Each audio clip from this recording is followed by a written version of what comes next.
Hey everyone, this is April Garwood from Banana Moon Studio. In this video, I'll be showing you how to knit I-cord. So we're going to start with double pointed needles. If you don't have double pointed needles, I'll show you at the end what you can do instead. Just start with your favorite cast on method. I'm doing a long tail cast on, but you can use any cast on that you prefer. You'll cast on 3 stitches, and then you're going to slide them to the right end of your double pointed needle. Then take your other needle and you're going to knit all 3 stitches.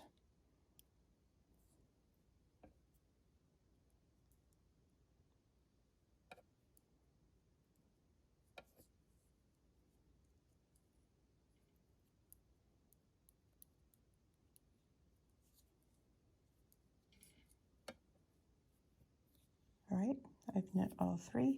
So now I'm going to take these 3 stitches and slide them to the right end of the needle they're on, and I'm going to knit all 3 stitches again.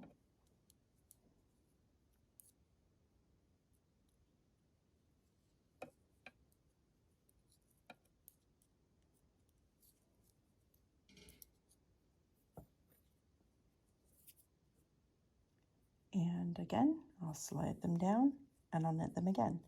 And that is how you knit I-cord.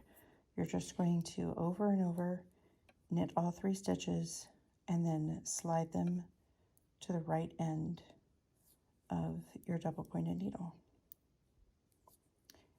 If you do not have double pointed needles, then after you have knit all 3 stitches, instead of sliding them down, you will just pass them back to your left needle, just like slipping stitches, like so.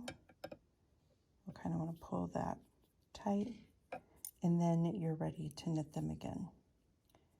So if you don't have double pointed needles, you just slip them back to the left needle after knitting them. And that is how you knit I-cord.